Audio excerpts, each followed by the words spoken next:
الحمد لله رب العالمين والعاقبة للمتقين والصلاة والسلام على رسوله سيدنا محمد وعلى آله وصحابه أجمعين أما بعد فأعوذ بالله من الشيطان الرجيم بسم الله الرحمن الرحيم ومن أظلم ممن منع مساجد الله أن يذكر فيها اسمه وسعى في خرابها وقال النبي صلى الله عليه وسلم شد الرحال في الحج فإنه أحد الجهادين صدق الله العظيم وصدق رسوله النبي الكريم اللهم صل على سيدنا محمد وعلى آل سيدنا محمد وبارك وسلم وكرم عليه அளவில் அருளும் நிகரில் அன்பும் கொண்ட எல்லாம் அல்ல அல்லாஹ்வின் திருநாமம் போற்றி ஆரம்பம் செய்கின்றேன். சாந்தியும் சமாதானமும் ஈருலக சர்தார் அகிலத்தின் அருட்கொடை பிரபஞ்சத்தின் பேரொளி நம் உயிரினும் மேலாகிய கண்மணி நாயகம் ஹஜ்ரத் முஹம்மதுர் ரசூலுல்லாஹ் ஸல்லல்லாஹு அலைஹி வஸல்லம் அன்னவர்களின் மீதும் அன்னாரின் அடிச்சுவற்றை பின்பற்றி வாழ்ந்து வழிகாட்டிய உத்தம சத்திய சஹாபாக்கள், தாபியீன்கள், தபஅ தாபியீன்கள், அவுலியாக்கள், நாதாக்கள், ஷுஹதாக்கள், குறிப்பாக பரக்கத்து நிறைந்த ஜும்மாவுடைய நன்னாளில் அல்லாஹ்வினுடைய இல்லத்தில் சங்கமித்திருக்கிற நாம், நம் மக்கள், உலக மூமின்கள் அனைவர் மீதும் அல்லாஹ்வின் பேரருள் என்றென்றும் நின்று நிலவட்டுமாக. ஆமீன். அல்ஹம்துலில்லாஹ். கண்ணியத்திற்கும் மரியாதைக்கும் உரிய அல்லாஹ்வின் நல்லடியார்களே, அருமையான மூமின்களே, சகோதரர்களே, அல்லாஹு ஜல்ல ஜலாலுஹு நம்மிடம் அமானிதமாக ஒப்படைத்த பெரும் பாக்கியம் குழந்தை செல்வங்கள். எல்லா குடும்பத் தலைவர்களின் கவலையும் மக்களை நல்ல நிலைக்கு ஆளாக்கிவிட வேண்டும், அதற்காக வேண்டிய இந்த வாழ்க்கை போராட்டத்தில் பயணித்துக் கொண்டிருக்கிறோம். மனிதனுக்கு வழங்கப்பட்ட 2 சோதனைகள் என்று அல்லாஹ்வினால் எச்சரிக்கப்பட்ட ஒன்று, பெரும் செல்வம் யாருக்கு வாய்க்கப்படுகிறதோ அது சந்தோஷம் என்று நினைக்கிறோம். உண்மையிலே அது ஒரு பெரும் சோதனையாகும். எப்படி சம்பாதித்தாய், எப்படி செலவழித்தாய் என்று அல்லாஹ்விடத்திலே பதில் சொல்லாமல் மறுமையின் கட்டத்தை கடக்க இயலாது என்று நபிகள் நாயகம் ஸல்லல்லாஹு அலைஹி வஸல்லம் கூறினார்கள். இன்னொரு சோதனை வழங்கப்பட்ட குழந்தை செல்வங்கள். அது மனித முயற்சியினால் நிகழக்கூடிய சம்பவம் அல்ல. குர்ஆன் மிக தெளிவாக சொல்லுகிறது, அல்லாஹ் யாருக்கு நாடுகிறானோ அவர்களுக்கு பெண் குழந்தைகளை அன்பளிப்பாய் வழங்குவான். அல்லாஹ் யாருக்கு நாடுகிறானோ அவர்களுக்கு ஆண் குழந்தைகளை அன்பளிப்பாக வழங்குவான். அல்லாஹ் யாருக்கு நாடுகிறானோ அவர்களுக்கு ஆண் குழந்தைகள், பெண் குழந்தைகள் என்று சேர்த்து வழங்குவான். அல்லாஹ் யாருக்கு நாடுகிறானோ அவர்களை குழந்தை பாக்கியம் அற்றவர்களாக, மலட்டுத்தனம் உடையவர்களாக ஆக்கி விடுவான். எல்லா செய்தியும் அல்லாஹ் தரக்கூடியது என்ற தெளிவை குர்ஆனிலே அல்லாஹ் பதிவு செய்கிறார்.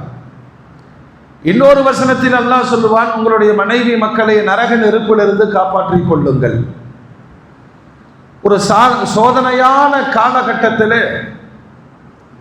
வழங்கப்பட்டிருக்கிற இந்த குழந்தை பாக்கியங்களை சிறப்பாய் வாழ வைக்க வேண்டும் என்ற எதிர்பார்ப்பில் எல்லோருடைய ஓட்டமும் ஒன்றுதான். நிறைய சம்பாரிச்சு மக்களுக்கு சேர்த்தி வைக்கணும். அது தவறு அல்ல, அது தவறு அல்ல. ஆனால் இந்த ஓட்டத்தில் மக்களையே மறந்து விடுகிறோமே, அதுதான் தவறு. யாருக்காக இந்த காசு பணம் இந்த வீடு வாசல் சேர்த்து வைக்கிறோமோ அவர்களையும் நல்லவர்களாக உருவாக்க வேண்டுமா இல்லையா? நிறைய தந்தைமார்கள் தன் மகன் எத்தனாவது படிக்கிறான் என்பது கூட தெரியாது. நீ பார்த்துக்க, ஸ்கூல்ல கூப்பிட்டாங்கன்னா நீ போய்க்கோ, ப்ராக்ரஸ் கார்டு கொடுத்தா நீ சைன் பண்ணிக்க. அவனுடைய கல்வித்தரம் என்ன, அவனுடைய ஒழுக்கம் என்ன, அவனுடைய பழக்க வழக்கங்கள் யாது, இத்தனையும் கவனித்து அவர்களை வழிநடத்த வேண்டிய அவசியம் பெற்றோர்களுக்கு இருக்கிறது. அதிலே நாம் பிள்ளைகளை அமர வைத்து உபதேசம் செய்து வழிகாட்டுதல் என்பது இந்த காலத்தில் நேரம் இல்லை. நாம தூங்கிட்டு இருக்கும் போது குழந்தைங்க ஸ்கூலுக்கு போயிடுவாங்க இல்லையா? அவர்கள் தூங்கிக் கொண்டிருக்கும் போது நாம வீட்டுக்குள்ள வருவோம். சரியாக நம் பிள்ளைகளை உற்று கவனிப்பது அந்த ஞாயிற்றுக்கிழமை ஒண்ணுதான். இப்ப அல்லாஹ்வினால் வழங்கப்பட்ட இந்த குழந்தை செல்வங்களை, அதிலும் குறிப்பாக அவர்கள் வயதாகி விவரம் தெரிகிற அந்த காலகட்டத்தில் அவர்களை நல்வழிப்படுத்துகிற பெரும் வாய்ப்பு அல்லாஹ் ரசூல் தருகிற கல்வியில் மட்டும்தான் கிடைக்கும்.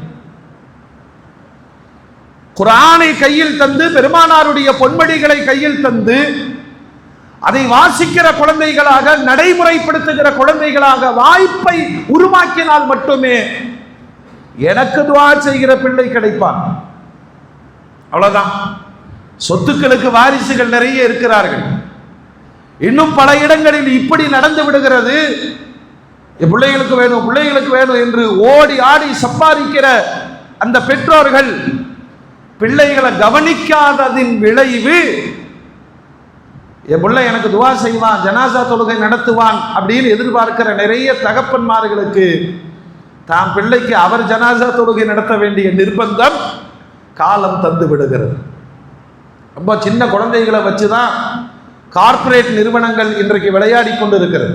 சாக்லேட்டில் இருந்து போதை பொருட்களாய் ஒரு தலைமுறைக்கு அறிமுகப்படுத்தப்பட்டு மீள முடியாத பாவத்தில் இந்த சமூகம் சிக்கி இருக்கிறது என்றால் ஒரே ஒரு வழி இருக்கிறது, என் குழந்தைகளை அல்லாஹ் ரசூலிடம் ஒப்படைக்க வேண்டும். அதனால கோடைகால விடுமுறை இப்பயே பிளான் பண்ணிருப்போம். காசு இருக்கோ இல்லையோ, கடன் வாங்கியாவது பிள்ளைகளை எல்லாம் சந்தோஷமா வைக்கணும். டூர் போகணும், அங்க போகணும், இங்க போகணும், கேட்டதெல்லாம் வாங்கி கொடுக்கணும். சக்திக்கு மீறிய செலவினங்கள். மோமின்களே, ஒரே ஒரு வார்த்தை சொல்லுகிறேன். நான் என்னுடைய அமலால் அல்லாஹ்வுடைய நாட்டப்படி சொர்க்கத்திற்குள் நுழைவேன் என்று சொன்னால், என் பிள்ளைகளுடைய புகாரினால் நான் நரகத்திற்கு அனுப்பப்படுவேன். இதுதான் யதார்த்தம். அதனால சம்பாதிப்பதோடு இந்த உலகத்தினுடைய தேவைகளை அவர்கள் மீது கருணை காட்டி உருவாக்கி வைப்பதோடு குடும்பமாக சொர்க்கத்திற்கு செல்ல வேண்டும். ஹஜ்ரத் ரசூலுல்லாஹி ஸல்லல்லாஹு அலைஹி வஸல்லம் தன் குடும்பத்தின் மீதும் சமுதாயத்தினுடைய குடும்பத்தின் மீதும் குழந்தைகள் மீது அளப்பரிய அக்கறை காட்டினார்கள். பேர குழந்தை ஹஜ்ரத் ஹசன் ஒரு ஜகாத்தினுடைய பேரித்தமிழத்தை எடுத்து வாயில் வைத்தார்.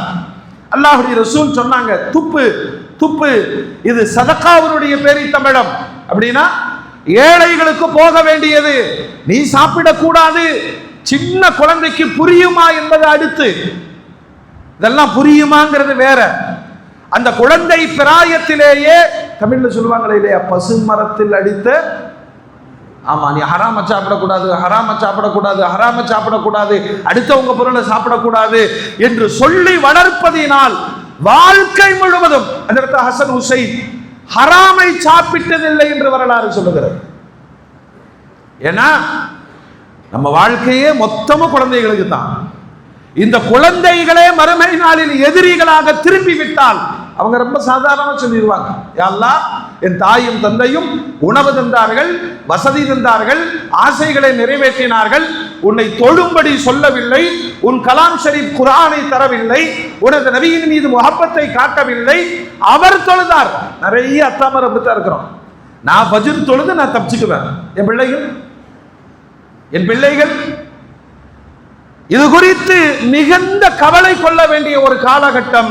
இந்த கோடை விடுமுறையாவது அவர்களுக்கு மார்க்கத்தை தந்திட வேண்டும் என்ற ஒரு அக்கறையை மேற்கொள்ள வேண்டும். அல்லாஹ் நம்மையும் நமது குடும்பத்தையும் நரகத்திலிருந்து பாதுகாத்து சொர்க்கவாதிகளாக வாழ்வதற்கு அல்லாஹ் தௌஃபீக் செய்வானாக. எல்லா இடத்துலையும் பள்ளி இருக்கு, எல்லா பள்ளியிலையும் மதரசா இருக்கு, நம்ம சௌரியத்திற்கு மார்க்கத்தை கற்றுக்கொள்ளக்கூடிய சூழ்நிலைகள் இருக்கிறது. ஆனால் மனம் இருந்தால், சொல்லுங்க, மனம் இருந்தால் மார்க்கம் உண்டு. ஒரு மொஹல்லா அது உருப்படுமா இல்லையான்னு ஃபஜ்ர் தொழுகையில பார்த்துட்டா முடிவு பண்ணிடலாம். ஃபஜ்ர்ல நிறைய குழந்தைகளிடம் காலையில் வருகிற பொழுது நம்ம கேட்கிற முதல் கேள்வி ஃபஜ்ர் தொழுதியா? இது குழந்தைக்கு கேட்பதல்ல, குழந்தையினுடைய பெற்றோருக்கு கேட்கிற கேள்வி. தந்தை தொழுதிருந்தால் அவன் ஃபஜ்ருக்கே வந்துடுவான். எனவே மூமின்களே, குழந்தைகளுடைய விஷயத்தில் துனியா வேணும் நிறைய படிக்க வைக்கிறாங்க, சக்தியை மீறி செலவழிக்கிறோம். அப்படியெல்லாம் ஒரு எஜுகேஷன் கிடையாது. ஒருத்த காலேஜ் முடிக்கிற பொழுது ஒரு தந்தை கணக்கு போட்டு பார்த்தால் ஏறத்தாழ 15 லட்சம் 20 லட்சத்துக்கு மேல். நான் சொல்றது சாதாரண பட்டப்படிப்பு. இன்னைக்கு டாக்டராகவோ இன்ஜினியராகவோ அதுக்கு மேல படிக்க வைத்தால் அவருடைய வாழ்நாள் முழுவதும் சம்பாதித்த பெரும் பொருளாதாரத்தை மக்களுடைய படிப்பிற்காக செலவழிக்கிறோம். ஆனால் அந்த பிள்ளைகள் அந்த தரத்தில் வந்தார்களான்னு கேட்டா குணமும் இல்லை, ஒழுக்கமும் இல்லை, பண்பாடும் இல்லை, வேறு ஒரு கலாச்சாரத்தில் வளர்ந்து தாய் தகப்பனைத்தான் முதல்ல அனாதையாக்குறான். பின்னர் வருத்தப்படுவதற்கு தான் தமிழ்நாட்டில் சொல்லி வச்சான், கண்கெட்ட பிறகு. அதெல்லாம் எதுக்கு? என் பிள்ளை சொர்க்கவாதியாக இருக்கணும், தாய் தகப்பனுக்கு துஆ செய்யணும். எனவே மூமின்களே, குறைந்தபட்சம் அவர்களுக்கு பள்ளிக்கூட விடுமுறை காலத்திலாவது அல்லாஹ் ரசூலை மனதில் பதிய வைத்து மார்க்கத்தை ஊட்டுவதற்கு முயற்சிக்க வேண்டும். அல்லாஹ் தௌஃபீக் செய்வானாக. ரப்புல் ஆலமீன் குர்ஆன் ஷரீஃபின் வழியே தன்னை அறிமுகப்படுத்தி என்னை மட்டுமே வணங்குங்கள் என்று குர்ஆனிலே சொல்லுகிறார். அல்லாஹ்விற்காக ஒரு மனிதன் வணக்கம் என்ற அடிப்படையிலே பார்த்தீங்கன்னா ரொம்ப குறைந்த வணக்கங்களைத்தான் அல்லாஹ் சொல்றான். வாழ்க்கையில ஒரு தடவை லா இலாஹ இல்லல்லாஹ், ஆமா சொல்லிட்டா முஸ்லீம் ஆயிரும். அடிக்கடி சொல்லி உங்களுடைய ஈமானை புதுப்பித்துக் கொள்ளுங்கள். இரண்டாவது தொழுக. சரியா கணக்கெடுத்து பார்த்தீங்கன்னா ஒரு நாளைக்கு 24 மணி நேரத்துல 1 மணி நேரம் தான் அல்லாஹ்வுடைய இபாதத்துல. 5 நேர தொழுகைங்கிறது 10 நிமிஷம். ஆண்டுக்கு ஒரு முறை நோன்பு. வசதி இருந்தால் ஜகாத்து, வசதி இருந்தால் ஹஜ். அல்லாஹ் யாரை விருப்பப்படுகிறானோ, நாடுகிறானோ, வசதி வாய்ப்பை தருகிறானோ, இந்த 5 கடமைகளையும் நிறைவாக அவர்கள் செய்து முடிக்கிறார்கள். மறுமையிலே வெற்றி பெறுவதற்கான பெரும் வாய்ப்பு அல்லாஹ்விற்கு தருகிறார். நமக்கெல்லாம் எந்த தடையும் கிடையாது. கலிமாவை மொழிவதற்கோ அதனை உறக்க உச்சரிப்பதற்கு ஏதாவது தடை இருக்கா? ஆனால் ஒரு மூமினாக ஒரு நாளைக்கு எத்தனை முறை நான் கலிமாவை மொழிகிறேன் என்று நம்மள்கிட்டயே நாம கேட்டுக்கொண்டால் வெட்கப்பட வேண்டிய சூழ்நிலையில் தான் இருக்கும். ரப்பல்லவா, என்னை படைத்தவன் அல்லவா, வினாடிக்கு வினாடி லா இலாஹ சொல்லிட்டே இருக்கணும். எவ்வளவு பெரிய வாய்ப்பு! இதை சொல்வதற்கு என்ன சிரமம் சொல்லுங்க? என்ன தடை இருக்கு? எந்த தடையும் கிடையாது, யாரும் கேட்க போவதும் கிடையாது. ஆனால் உன்னுடைய ஈமான் பலப்பட்டு கொண்டே இருக்கும். அல்லாஹ்வுடைய ரசூல் ஒரு வரியில் சொல்வார்கள், மன் கால லா இலாஹ இல்லல்லாஹ் தஹலல் ஜன்னah. ஒரு தடவை லா இலாஹ இல்லல்லாஹ்னு இஹ்லாஸோடு உணர்ந்து சொல்லிவிட்டால் சொர்க்கத்தில் நுழைந்து விடுவான். எவ்வளவு எளிமையான பாதை! ஆனால் இதை சொல்வதற்கும் சொல்ல வைப்பதற்கும் இதை உருவாக்கிய சமுதாயம் போராடியது. இஸ்லாத்தினுடைய ஆரம்ப காலகட்டத்தில் இந்த வார்த்தையை ஒருவர் மொழிந்து விட்டால் அவருக்கு மரண தண்டனை என்பது சகஜம். எவ்வளவு வரலாறுகளை கேள்விப்பட்டு இருக்கிறோம். அப்ப லா இலாஹ இல்லல்லாஹ் என்பதை மொழிவதற்கு பெரும் தடைகளை அந்த மூத்த சமுதாயம் சந்தித்தது. அல்லாஹ் நமக்கு ரொம்ப இலகுவாக்கி தந்திருக்கா. ஒரு நாளைக்கு 1 கோடி தடவை சொன்னாலும் உங்களை தடுப்பதற்கு ஆளும் கிடையாது, தடையும் கிடையாது. குர்ஆனில் ரப்புல் ஆலமீன் தொழுகையை பற்றி சொல்லுகிற இடமெல்லாம் அகீமுஸ் ஸலான்னு சொல்றான். தொழுகையை நிலைநாட்டுங்கள் அப்படிங்கிறான். அப்படின்னா என்ன அர்த்தம்? வாரத்துக்கு ஒருக்க தொழுகாத, எப்பயாவது டைம் கிடைச்சா அப்படி தொழுகாத, தொழுகையை குறித்த நேரத்தில் கடமையை நிறைவேற்றி விடு. அதான் அகீமுஸ் ஸலாத். இதுல என்ன சிரமம் வரப்போகிறது? நபிகள் நாயகம் ஸல்லல்லாஹு அலைஹி வஸல்லம் காபத்துல்லாவில் தக்பீர் கட்டி தொழுகிறார்கள். அபூஜஹலின் பரிவாரங்கள் வேடிக்கை பார்க்கிறார்கள், ருக்கு செய்கிறார்கள். சஜிதாவிற்கு போன உடனே சமிக்கை காட்டப்படுகிறது. நாற்றம் எடுத்த ஒட்டகத்தின் குடல் பெருமானாருடைய கழுத்தின் மீது போடப்படுகிறது. சஜிதாவில் வீழ்ந்த பெருமானார் எழ முடியாமல் தவிக்கிறார்கள். என்னைக்காச்சும் நாம தொழுது நமக்கு இந்த மாதிரி பிரச்சனையை நம்ம வாழ்க்கையில சந்திச்சிருக்கிறோமா? சொல்லுங்க. நல்ல குழு குழு தண்ணி இல்லையா, ஏசி பள்ளிவாசல், ஏகதேச பள்ளிவாசல்கள்ல ஏசி, கால் வலிச்சிருக்கூடாதுன்னு கார்பெட், அதுக்கு மேல நாம தொழுகிற ஸ்டைல் இருக்கே, சுபஹானல்லாஹ். என்ன சிரமம், என்ன தடை? தொழுவதற்கு என்ன தடை? அதுக்கு மேல நாற்காலி தொழுகையை நாம கண்டுபிடித்துக் கொண்டது. மார்க்கம் சொல்லல. சேர்ல உட்கார்ந்து தொழுகிறதுக்கு மார்க்கத்துல இல்ல, அதை நாம ஒரு சமாதானம் பண்ணிக்கிட்டோம். என்னங்க மண்டபத்துல 4வது மாடிக்கு 48 படி ஏறி போய் பிரியாணி சாப்பிட்டு வர்ற, அப்பொழுது வலிக்காத முட்டுக்கால் ருக்கு செய்வதற்கும் சுஜூது செய்வதற்கும். இப்படின்னா என்ன தெரியுமா? அல்லாஹ்வுடைய ரசூல் சுருக்கமா சொன்னாங்க, நின்று தொழுகக்கூடியவருக்கு கிடைக்கக்கூடிய நிறைவான கூலி உட்கார்ந்து தொழுகிறவருக்கு கிடைக்காது. அவ்வளவு. உலகத்துல பெரும்பாக்கியம் சுஜூது செய்வது. நான் சோம்பேறித்தனத்தினால், அதாவது மாற்றுத்திறனாளி, அவரால் சஜிதாவே செய்ய முடியாது, ருக்கு செய்ய முடியாது, நோயாளி, அவர்களுக்கு நாற்காலி தொழுகைக்கு அனுமதி இருக்கு. இந்த சும்மா முட்டு வலி, பெருவிரல் வீங்கிருச்சு, இன்னொருத்தர் தும்மலா வருதுங்க. இது என்னன்னா, சஜிதா செய்கிற பெரும்பாக்கியத்தை நீயாக தடுத்துக் கொண்டாய், அவ்வளவுதான். அல்லாஹ்வுடைய ரசூல் சொல்வாங்க, அல்லாஹ்விற்கு ரொம்ப பிடித்தமான ஒரு இபாதத் எதுனா சஜிதா. அதை நான் நிறைய துஆ கேளுங்க. நான் சேர்ல உட்கார்ந்து தொழுதுட்டேன்னா நானே அந்த பாக்கியத்தை தட்டி விடுகிறேன் அப்படின்னா என் ரப்பு என் தொழுகையை தூக்கி எறிஞ்சிடும்.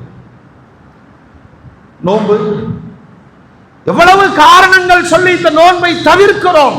நான் கேட்கிறேன், ரமலானுடைய மாதத்தில் நோன்பு வைப்பதை போன்று அதில் விடுபட்ட நோன்பை இன்னொரு நாள் நம்மால் வைக்க முடியுமா? அந்த சூழல் வருமா? அந்த மனோநிலை வருமா? அல்லாஹ் வாய்ப்புகள் கொடுக்கிறார். அதே போல ரப்புல் ஆலமீன் மிகப்பெரிய சந்தோஷப்படுவது ஏழைகளை சந்தோஷப்படுத்துவதில் தான் அல்லாஹ் மிக மிக சந்தோஷப்படுகிறார். பெருமானார்ட்ட கேட்கப்பட்ட கேள்விக்கெல்லாம் சொன்ன பதில், சாப்பாடு கொடுங்க, உடை இல்லாதவனுக்கு உடவை வாங்கி கொடுங்க, அடிமைகளை உரிமை விடுங்கள். எவ்வளவு பொருளாதாரம் இருந்தாலும் பத்துறது இல்லை. கோடீஸ்வரனும் இல்லைன்னு தான் சொல்றான். பிச்சைக்காரனும் இப்ப யார் பிச்சைக்காரன் சொல்லுங்க? இல்லைன்னு சொல்றவனெல்லாம் பிச்சைக்காரன் தான். இல்லை என்று சொல்லாதவன் அல்லாஹ் ஒருவன் மட்டுமே. குர்ஆன் சொல்லுது, வல்லாஹுல் கனிக்கு வஅன்துமுல் ஃபுகரா. அல்லாஹ் தான் பணக்காரன், நீங்க எல்லாம் ஏழைகள்ங்கறான். எனக்கு கான்செப்ட் என்னன்னா, எனக்கு தேவைகள் வந்துகிட்டே இருக்கு. தேவையில்லாத மனிதன் உலகத்தில் கிடையாது. அதனால இருப்பதில் ஈந்து கொடுங்கள். சம்பாரிச்சு கொடுத்து நீ அனாதையா உட்காருன்னு அல்லாஹ் சொல்லல. நாம கேட்கிற கேள்வி என்னன்னா, களிமா சொல்வதற்கு நமக்கு தடை இருக்கா? இல்லை. நோன்பு வைப்பதற்கு தடை இருக்கா? இல்லை. தொழுவதற்கு தடை இருக்கா? இல்லை. குர்ஆன் நீங்கள் ஓதுவதனால் யாராவது அடிக்கிறார்கள், தடை இருக்கா? இல்லை. ஹஜ் செய்யறதுக்கு தடை இருக்கா? இல்லை. அதனாலதான் குர்ஆன் ஷரீஃப்ல ரப்புல் ஆலமீன் அல்லாஹ்விற்கு செய்யக்கூடிய இறை கடமைகளில் தடை ஏற்பட்டால் அதுக்கும் வழியை சொல்லி தர்றான். சுதந்திரமான பூமியிலே எல்லா கடமைகளையும் சுதந்திரமாய் நிறைவேற்றுவதற்கான வாய்ப்பு உலகம் முழுவதும் இன்று இருக்கிறது. பெருமானாருடைய வாழ்க்கையிலே போய் நீங்கள் பார்த்தால் இந்த கடமைகள் ஒவ்வொன்றையும் போராட்டத்திற்கு பிறகுதான் நிறைவேற்றி இருக்கிறார்கள். சத்தம் போட்டு குர்ஆனை ஓத முடியாது. ஓதினால் அடி விழும். பெருமானாருக்கும் அதுதான், சஹாபாக்களுக்கும் அதுதான். சாதாரணமா இமாம் ஃபஜ்ர்ல, மக்ரிப்ல, இஷால சப்தம் போட்டு ஓதுகிறார் இல்லையா? லொஹர், அஸர்ல மனதிற்குள் ஓதுகிறார். இதனுடைய யதார்த்தமான காரணம் என்ன தெரியுமா? காபிர்கள் சூரியன் மறைந்து விட்டால் மது மயக்கத்திலே அவர்கள் தூங்கி விடுவார்கள். தண்டிப்பதற்கும் தடுப்பதற்கும் ஆள் இருக்காது. மனம் விட்டு குர்ஆனை மக்ரிபிலும் இஷாவிலும் ஃபஜ்ரிலும் ஓதினார்கள். காலையில சூரியன் அவர்களை எழுப்பிவிடும். பகல் நேரங்களில் சப்தமிட்டு குர்ஆனை ஓதினால் தாக்குதலுக்கு ஆளாகுவோம். இப்படித்தான் இந்த தியாகத்தை அடையாளப்படுத்துகிற அதே மார்க்க நெறி இன்றும் நமக்கு இருக்கிறது. ஆனா நாம பள்ளிவாசல்ல உட்கார்ந்தோ, வீட்டுல உட்கார்ந்தோ, ஏன் ரோட்ல உட்கார்ந்தோ, பஸ்ல உட்கார்ந்தோ, ட்ரெயின்ல உட்கார்ந்தோ, பிளைட்டில் உட்கார்ந்தோ வாய் திறந்து சப்தமிட்டு குர்ஆனை ஓதினால் கேட்பதற்கு கூட இன்றைக்கு ஆள் கிடையாது. சர்வதேச அளவில் சுதந்திரம் இருக்கிறது. தடைகளை நாம ஏற்படுத்தி கொண்டோம். மோமின்களே, இதை தாண்டி சில நேரங்களில் ஷைத்தானுடைய தடை ஏற்படும் என்று சொன்னால் மார்க்கம் அதுக்கு எவ்வளவு அழகான வழிகாட்டுதல் சொல்றது. எங்கேயாவது ஒரு இடத்திலே கலிமா சொல்வதற்கு தடை ஏற்பட்டால், இப்ப குர்ஆன் சொல்லுது, வடநாடுகள் எல்லாம் திடீரென்று கும்பலாக அவனுக்கு நிர்பந்தமா நெத்தியில பொட்டுகளை வைத்து விட்டு அவன் சொல்லக்கூடிய சில கோஷங்களை சொல்லுங்கள் எல்லாம் பார்த்திருக்கிறோமா இல்லையா? குர்ஆன் ரொம்ப அழகா சொல்லுது. உயிரை காப்பாத்துறது பரகு. மனசுக்குள் லா இலாஹ இல்லல்லாஹ் சொல்லிக்க, நாவிலே அவன் நிர்பந்திக்கிற வார்த்தையை பயன்படுத்தினால் குற்றம் இல்லை என்று அல்லாஹ் சொல்லுகிறார். அந்த இடத்துல நின்று நான் விடப்பா அப்படித்தான் சொல்லுவேன் இல்ல, அல்லாஹ் சொல்றான் முத்மஇன்னும் பில் கல்ப், மனசுக்குள்ள நிம்மதியா லா இலாஹ இல்லல்லாஹ் சொல்லிக்கோ. அவன் நிர்பந்திப்பதினால் உயிரை காப்பாற்றிக் கொள்வதற்கு அந்த வார்த்தைகளை உச்சரிப்பதற்கு அல்லாஹ்வே அனுமதிக்கிறார் இல்லையா? அல்லாஹ்வுடைய ரசூல் ஒவ்வொன்றுக்கும் போராடி போராடி போராடி தான் நம்மை இறை கடமைகளை நிறைவேற்றுவதற்கான வழியை சுதந்திரமாக்கி தந்திருக்கிறார்கள். அல்லாஹ்வுக்கு எவ்வளவு சுக்ர் செய்யும், எவ்வளவு சுக்ர் செய்யும். மோமின்களே, அந்த வழியிலே ரப்புல் ஆலமீன் தரக்கூடிய பெரும் பாக்கியம் எல்லா மூமினுக்கும் வாழ்க்கையினுடைய ஒரு தேட்டமாக இருப்பது ஒரு தடவையாகிலும் காபத்துல்லாஹ்வை பார்த்தது. அந்த ஆசை இல்லைன்னு யாரும் சொல்ல முடியாது இல்லையா? கிடைத்தவர்கள் பெரும் பாக்கியசாலிகள். வாழ்க்கையில ஏதோ ஒரு விதத்தில் ஒரு உம்ரா செஞ்சிருவோம், அல்லாஹ்ட்ட தொடர்ந்து துவா செய்வோம், ஹஜ்ஜுக்கான வாய்ப்பு கிடைக்கட்டும். ஆனால் குர்ஆன் ஷரீஃப் இந்த ஹஜ் என்று வருகிற பொழுது நபிகள் நாயகம் ஸல்லல்லாஹு அலைஹி வஸல்லம் சொல்லுவார்கள், ஹஜ் செய்வதற்கான பொருளாதார வசதி உங்களிடத்தில் வந்துவிட்டால் தாமதப்படுத்தாதீர்கள். நான் கேட்கிறேன், நிறைய பேர் அவ்வளோ காசுங்கிறாங்க. உங்க பிள்ளைக்கு கல்யாணம் முடிச்சு வைக்கிறத விடவா செலவாக போகுது? சொல்லுங்க. ஒரு மிடில் கிளாஸ் பொண்ணுக்கு கல்யாணத்துக்கு எவ்வளவு செலவு பண்ணுவாங்க? சொல்லுங்க பாய். 10 லட்சம். 10 லட்சம். 10 லட்சத்துக்கு எத்தனை பவுன் வாங்கலாம்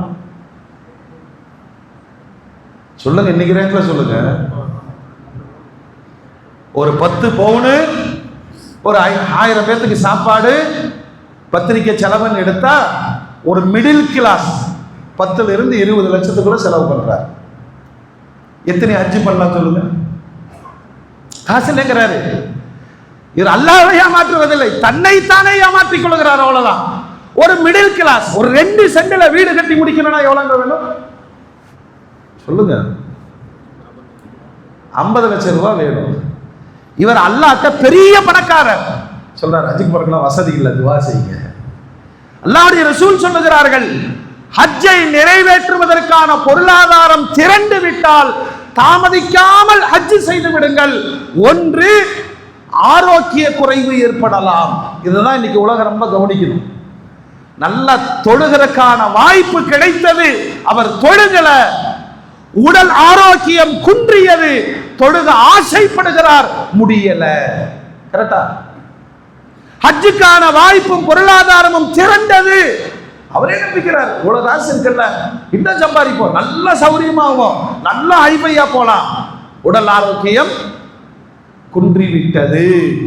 பெருமானார் சொல்றாங்க, வசதி வாய்ப்பு வந்து விட்டால் அல்லாஹ் தந்த அற்புதமான கடமை ஒண்ணு இல்லைங்க. ஒருத்தர் ஹஜ் செஞ்சுட்டு வந்துட்டார், ரொம்ப அவுளியாவெல்லாம் நம்ம யோசிக்க வேண்டாம்.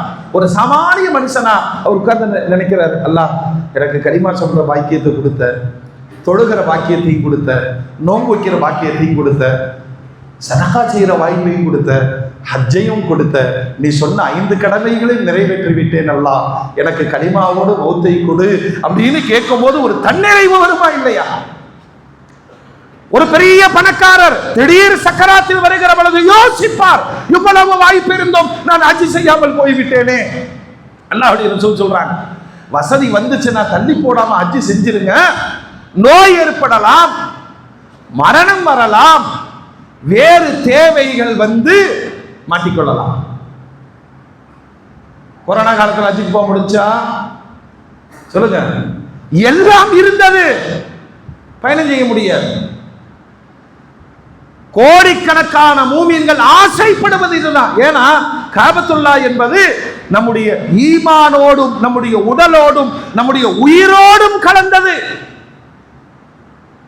உலகத்தில் வாழக்கூடிய கோடிக்கணக்கான மூமின்கள் 5 நேரம் அவர் தொழுகிற எல்லா ரக்காத்துகளிலேயும் அவர் சொல்ற நியத்து இதுதான், யா அல்லாஹ் ஃபஜ்ருடைய சுன்னத்து 2 ரக்காத்து.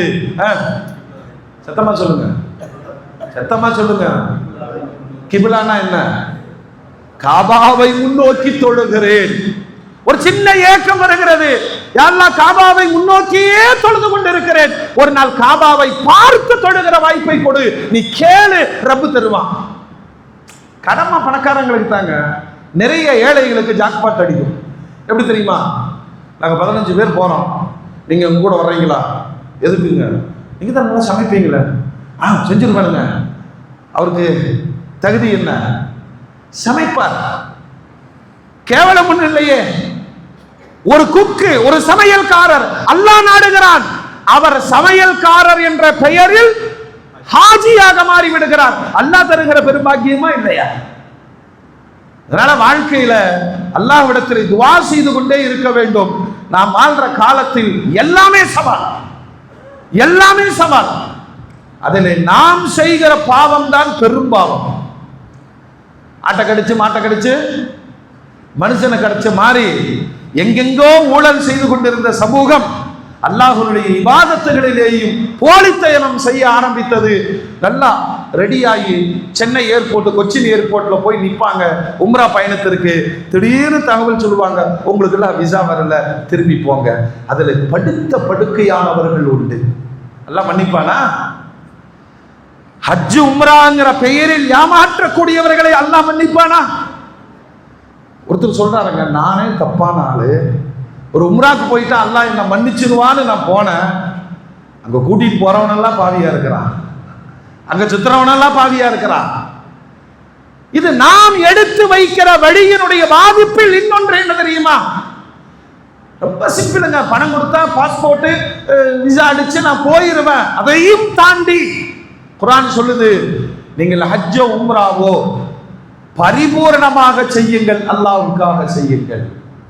ஏங்க நான் என்ன சொல்றேன்னா, ஹாஜியார் அப்படின்னு ஒரு வார்த்தைக்காக வேண்டி 10 லட்சம் செலவு பண்றீங்களா? நம்மள மாதிரி முட்டாள்கள் யார் இருக்க முடியும்?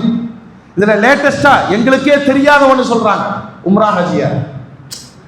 பேர் எப்படியாவது வரணும்.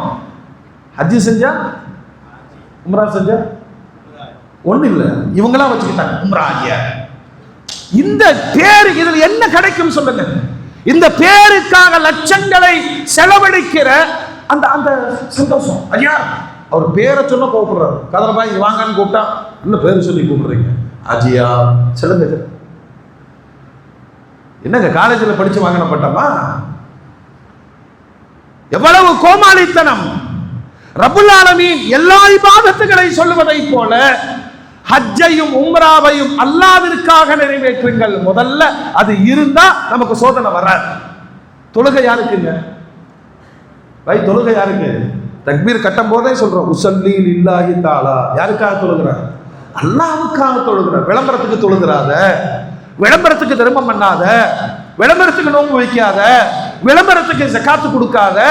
இவ்வளவு சிரமங்களுக்கு பின்னால் உனக்கு கிடைக்கிற பேரானந்தம் அந்த ஒரு பெயரில தோத்துறையே. அதனால வந்த விளைவுகள் என்ன தெரியுமா? உலகத்தின் தௌஹீதினுடைய மிக பெரும் சின்னம் ஹஜ். ஏகதேசம் அதை கமர்ஷியலாக்கி வியாபாரமாக்கி அதனுடைய மகத்துவத்தை நாமே தவிடுபடியாக்கி விட்டோம்.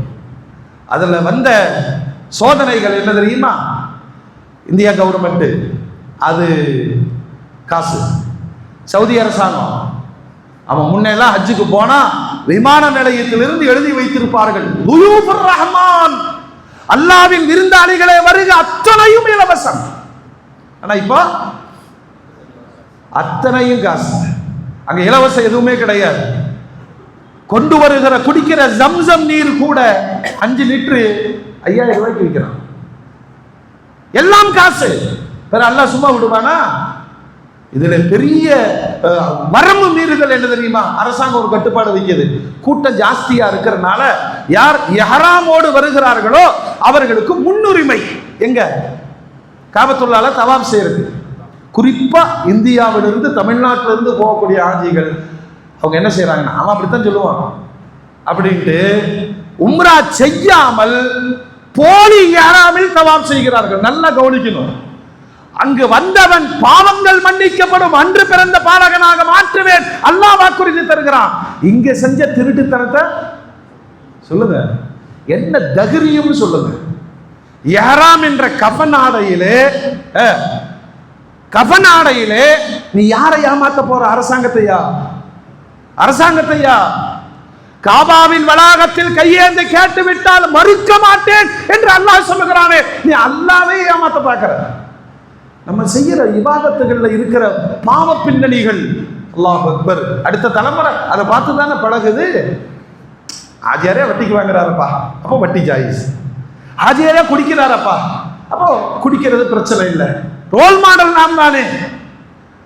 மோமின்களே, நாம் எப்பொழுது தவறு இழைக்கிறோமோ நம் மீது பாவங்கள் திணிக்கப்படும். அதுல ஒரு பெரும் சோதனை. இந்தியா முழுவதும் 52,000 ஹாஜிகள் தனியார் நிறுவனங்களில் பயணிக்க வேண்டியவர்கள் அரசின் மூலமாக இன்றைக்கு தடுக்கப்பட்டு இருக்கிறார்கள். அதான் நான் ஆரம்பத்தில் சொன்னேன், எந்த இபாதத்துக்கு தடை இல்லை. செயற்கையாக சில தடைகள் வருகிற பொழுது அந்த மனம் என்ன பாடுபடும். சில பேரை நம்ம பார்த்துருக்கிறோம். எப்படின்னா ரொம்ப கஷ்டப்பட்டு காசெல்லாம் சேர்த்து வச்சு ஹஜ்ஜுக்கு போலாம், அவர்கள் ஏமாற்றப்பட்டார்கள். அவருக்கு என்னன்னா எல்லாம் ரெடியாகி சொந்த பந்தத்துக்கெல்லாம் விருந்து போட்டு ஹஜ்ஜுக்கு போறேன்னு கிளம்பி போக முடியல அப்படிங்கிற அந்த மன வேதனையில ஸ்ட்ரோக் அடித்து அப்படியே படுத்து மரணித்தவர்கள் உண்டு. அல்லாஹ் பாதுகாப்பானாங்க. இந்த மனவேதனை அவங்களுக்கு தான் தெரியும் இல்லையா? உலகத்தில் பெரும்பாங்கியம் ஒன்றும் இல்லைங்க. சிங்கப்பூர், மலேசியா போன்ற நாடுகள்ல பிரைவேட் நிறுவனங்கள் கிடையாது. அரசாங்கத்துல தான் ஹஜ்ஜுக்கு போக முடியும். மலேசியால ஒருத்தர் சொல்றாரு, துவா செய்யுங்க, 2030 எனக்கு டோக்கன், 2030 டோக்கன். அமெரிக்காவில் என் தந்தை மரணித்து விட்டால் ஒரு கபருக்கு 5 லட்சம் ரூபாய் கட்டணும். நமக்கு வர்லி கிரவுண்ட் நிறைய இருக்கு. அன்னாரது ஜனாதா அசருக்கு பிறகு லங்கர்கானாவில் அடக்கம் செய்யப்படும். கபரு காசு வாங்குறானா? சொல்லுங்க, வெற்றவனுக்கு தான் கூலி. தடைகள் இல்லை, ஆனால் பாவத்தின் வழியே நிறைய தடைகளை உருவாக்கி கொண்டோம். இதுல நான் சொல்றது நல்லா நீங்க கவனிக்கணும். எப்படியாவது நிறுவனங்களை நடத்திடணும் அப்படின்னு விரும்பின தனியார் நிறுவனங்கள் போன வருஷம் தொடங்கி வச்சாங்க. அரசியல், எனக்கு எப்படியாவது அனுமதி கிடைச்சிடணும். அரசாங்கத்தை பொறுத்த வரைக்கும், அரசு ஊழியர்களை பொறுத்த வரைக்கும் நெருங்கி போனா என்ன கேட்பாங்க தெரிஞ்சுக்கணும்னு சொல்றாங்க. ஒரு ஹாஜிக்கு 50,000 ரூபாய் லஞ்சம் கொடுத்துதான் அப்ரூவல் பெறுகிறார்கள். புரிஞ்சதா? விஷயம் புரிஞ்சதா? சொல்லுங்க. அல்லாஹ்வுடைய ரசூல் லஞ்சம் கொடுப்பவனும் லஞ்சம் வாங்குபவனும் நாசமாகட்டும் என்று சொன்னார்கள். இப்ப லஞ்சம் கொடுத்த நான் எங்க போறேன்? புரியுதா? சமஜ்மே ஆயா? மனசுலாயோ?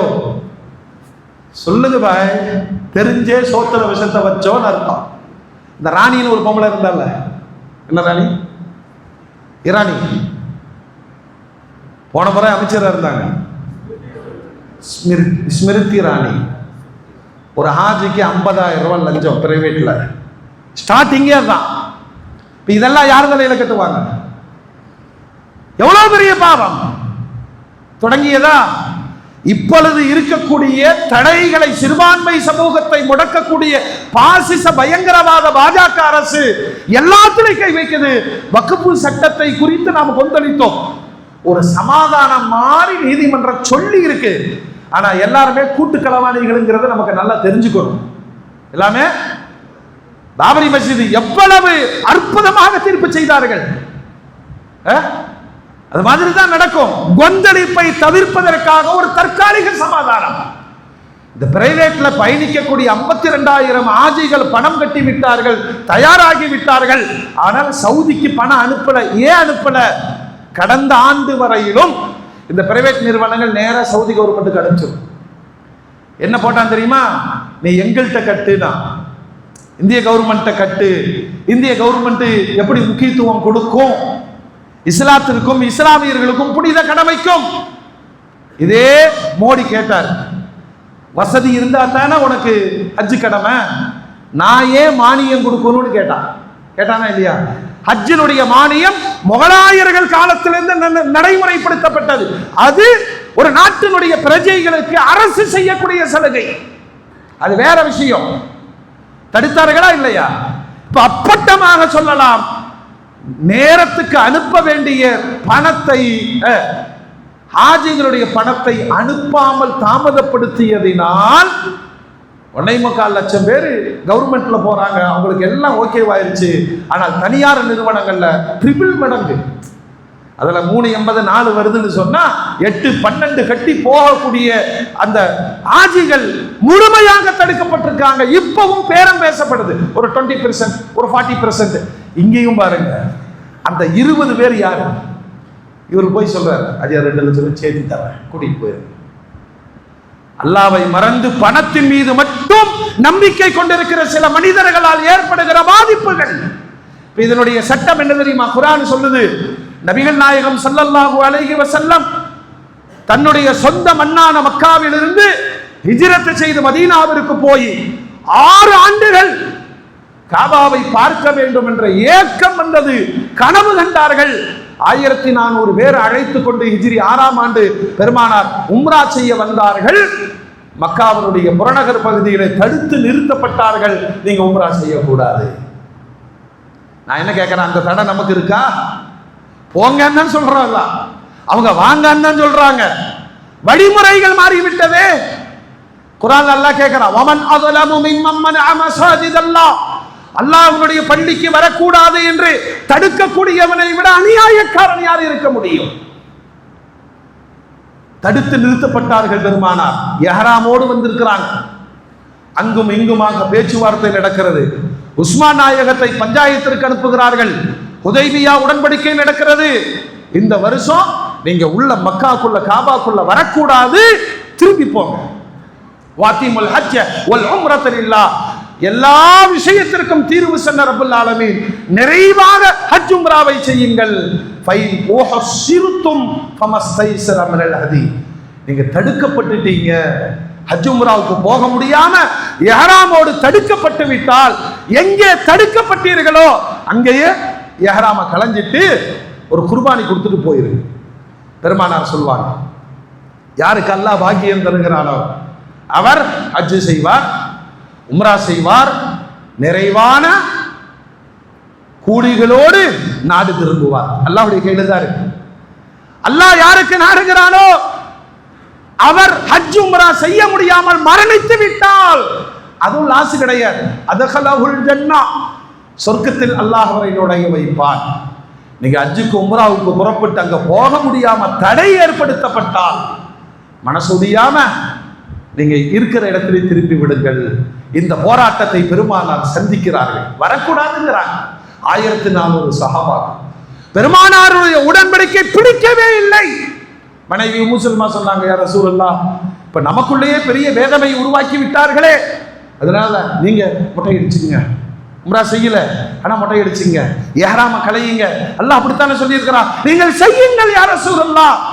உம்ராவே செய்யாமல் இஹ்ராமை கலையுதல் எவ்வளவு பெரிய மனவேதனை. பெருமானார் செய்தார்கள். அதை பார்த்தவன 1400 சஹாபாக்களும் செய்தார்கள். கொண்டு வந்த பிராணிகளை அறுத்துவிட்டு உம்ரா செய்யாமலேயே மனவேதனையோடு மதீனாவுக்கு புறப்பட்டு போனார்கள்.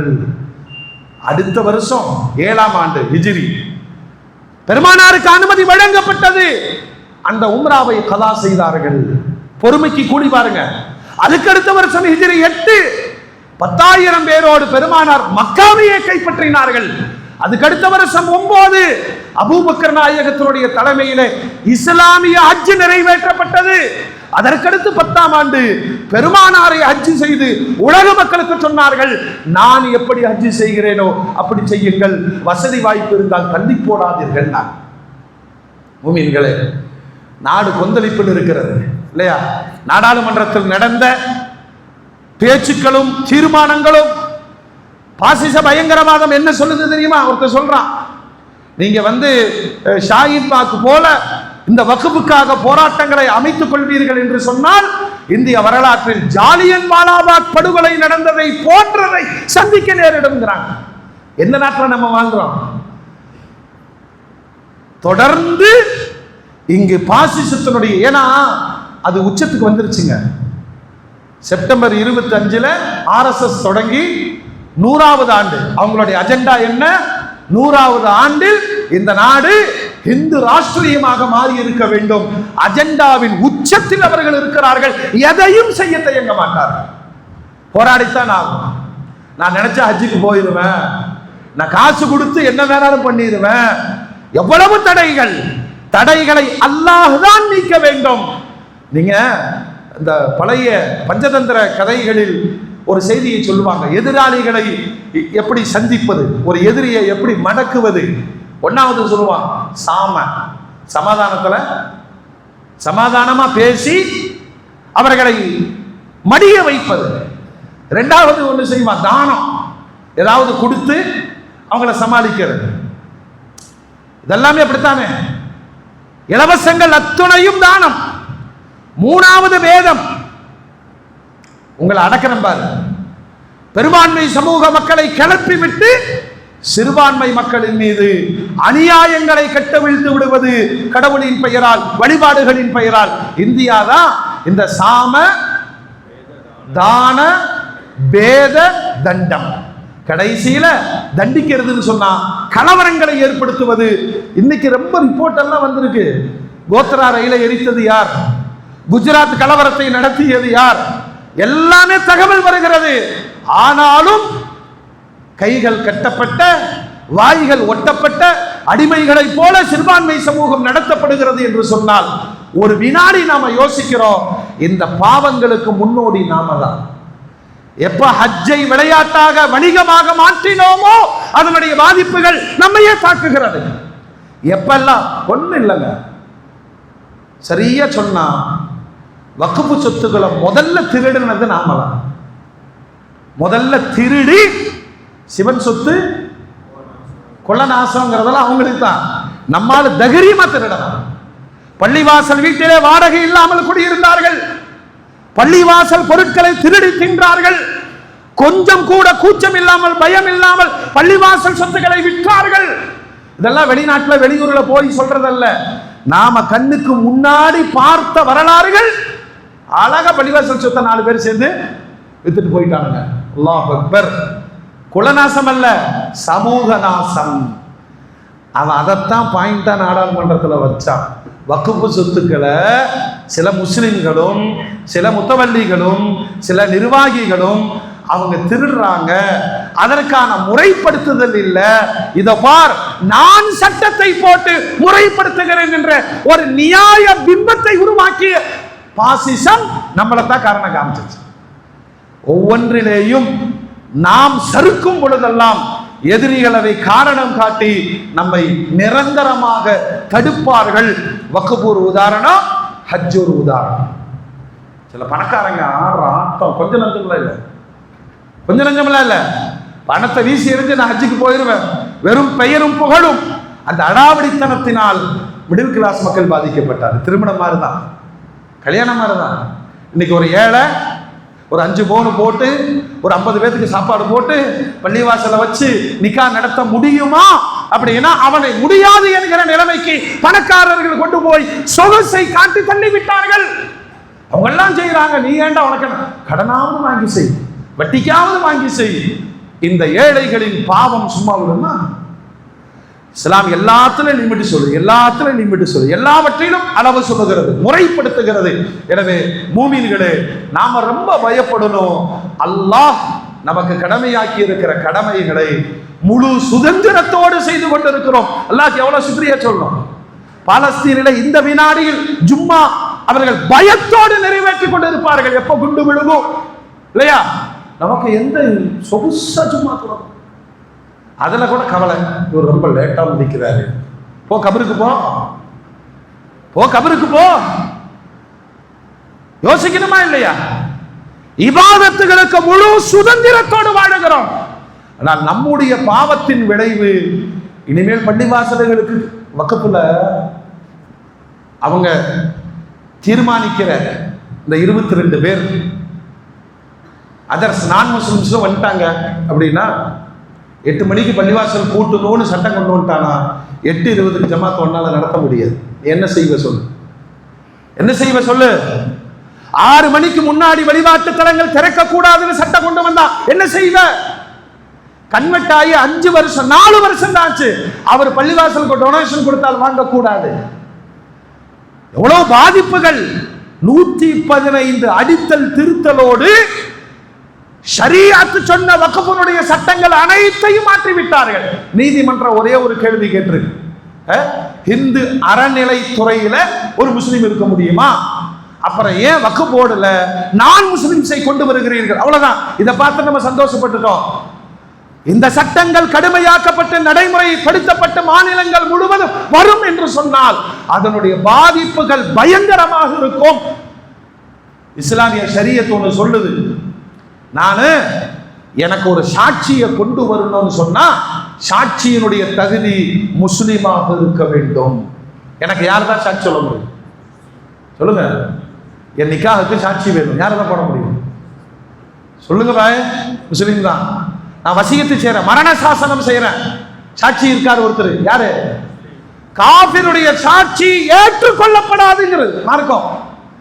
இப்போ சாட்சிகளை தீர்மானிக்கிற இடத்தில் காபிர்கள் இந்த வக்ஃபுடைய அதிகாரங்களுக்கு வந்துவிட்டால் அல்லாஹ் அக்பர், எல்லாமே அடிபடும். நீங்க குர்ஆன் சொன்ன நேரத்தின்படி தான் நம்ம தொழுதுட்டு இருக்கிறோம். குர்ஆன் சொன்னதின் அடிப்படையில், பெருமானார் சொன்ன அடிப்படையில் சஹ்ரி இஃப்தார் நடக்கிறது, தராவி தொழுகை நடக்கிறது, பெருநாள் தொழுகைகள் நடக்கிறது. ஆனால் பாசிசத்தினுடைய சட்டம் நடைமுறைக்கு வந்து விட்டால் அவன் சொல்லுவான், இந்த பள்ளிவாசல்ல 500 பேர் தான் தொழுகணும், அதுக்கு மேல இங்க யாரும் தொழுக கூடாதுன்னா நீ என்ன செய்வ? சொல்லுங்க. பாதுகாப்பு இல்லைங்குவா, பெருநாளைக்கு கூடாதுங்குவா, ஏராளமான பிரச்சனைகளை சந்திக்க நேரிடும். அல்லாஹ் குர்ஆன்ல கேட்கிறான், அல்லாஹ்வின் பள்ளியில் செல்வதை தடுப்பவனை விட அநியாயக்காரன் யார் என்று. இந்த அநியாயத்திற்கான முன்னோடிகள் நாம் என்பதை வெட்கத்தோடு யோசித்து அல்லாஹ்விடத்திலே தௌபா செய்ய வேண்டும். என்னை நான் சரி செய்தால் அல்லாஹ் என்னோடு இருப்பான். என்னை எதிர்ப்பவர்களை தன்னை எதிர்ப்பவர்களாக நினைத்து அல்லாஹ் அவர்களை தண்டிப்பான். அந்த மாற்றத்தை நோக்கி பயணிக்க வேண்டிய அவசரம் இந்த சமூகத்திற்கு இருக்கிறது. மாற்றங்களுக்கு அதை நோக்கி பயணிப்பதற்கு அல்லாஹ் நமக்கு ஹிதாயத் தருவானாக, தௌஃபீக் செய்வானாக. பாசிச பயங்கரவாதத்திடமிருந்து நம் அடுத்த தலைமுறைகளை அல்லாஹ் காப்பாற்றுவானாக. வ ஆகிரு தஅவானா அனில் ஹம்துலில்லாஹி ரப்பில் ஆலமீன்.